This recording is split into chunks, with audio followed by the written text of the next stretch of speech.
Magandang araw mga kasari-sari. Ito na naman ang inyong palawenyang tindera si Ate Tintin. Pauna lang, pagpasensyahan nyo na medyo maingay dito sa amin. Ang lakas ng TV ng kapitbahay namin. Parang gusto nilang manood na rin si Ate Tintin. Oh, no!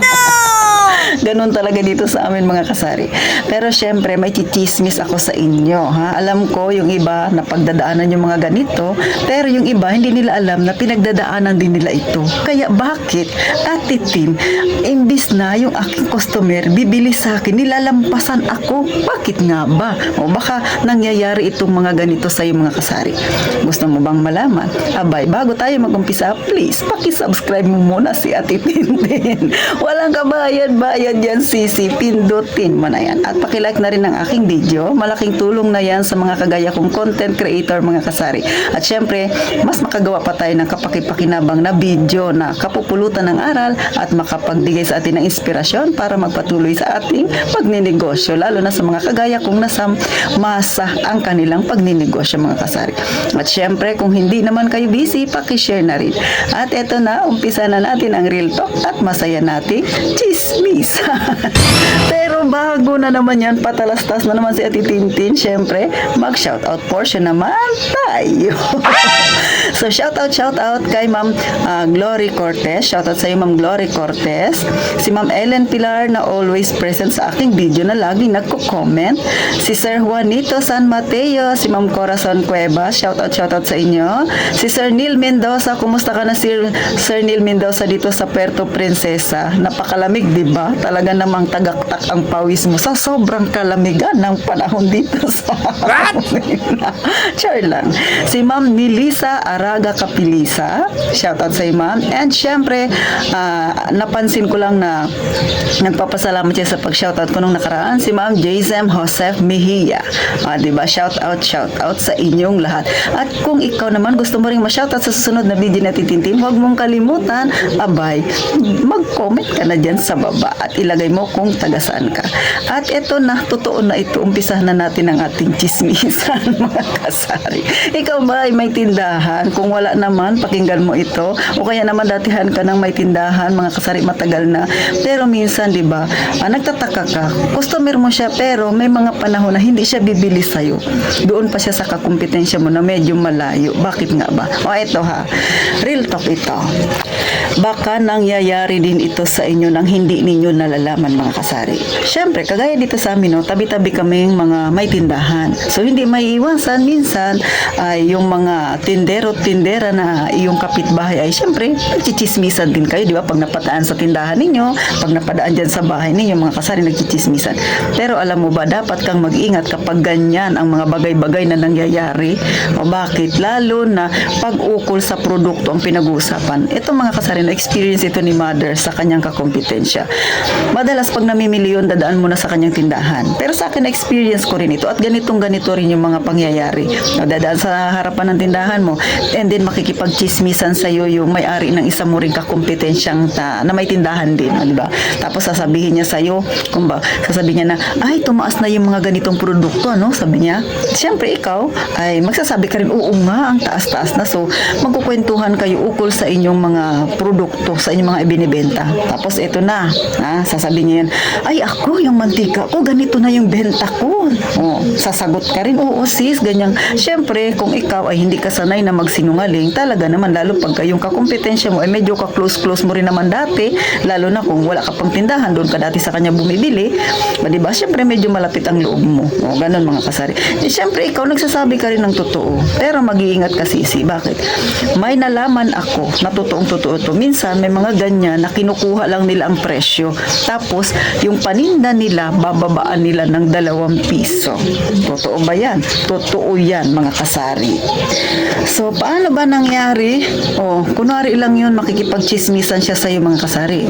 Ako nangyari yan, sabi niya sa akin, ay, yung yung paninda ko na, na mga sardinas, ang bigayan ko, ganito na lahat. Ikaw naman, sasabihin mo, nga, ako ganito rin, parehas pala tayo. Pag sinabi mo na ganyan, yung presyo ng paninda mo, ang kakompetensya mo, ibinababa ng 2 piso ang kanyang paninda. O, nangyari na ba yan sa'yo, Sisi? Anong ginawa mo sa ganyan mong kakumpetensya? So ito ha, hindi to gawa-gawa ni Titintin. Nangyari talaga ito sa akin, nangyari ito sa mother ko. Totoo yan, mga kasari. Hindi ko alam kung nangyayari ito sa inyo, pero ako, ayoko kasi na sabihin sa kanya ng harapan na ganun-ganun. No? Kaya, I learned from my mistake. So nangyari yan isang beses sa akin, pangalawang beses ginawa niya ulit, hindi na ako nagkukwento. Hindi na ako basta nagtitiwala. So bakit ko ito chinichismis sa inyo? Dahil baka mamaya ang inyong kakumpetensya ay may ganyang strategy. O di ba? Nagtataka ka, datihan mo siyang customer. O tapos dinadaan-daanan ka na lang bigla. Yan ang pansinin ninyo sa mga customer ninyo, sa mga loyal ninyong customer. Tapos biglang parang nanlalamig na yung customer ninyo sa inyo. Magtataka ka ngayon, paano yung kakumpetensya bumaba ng 2 piso. So ito na yung tinatawag natin na price war. O di ba, mga kasari?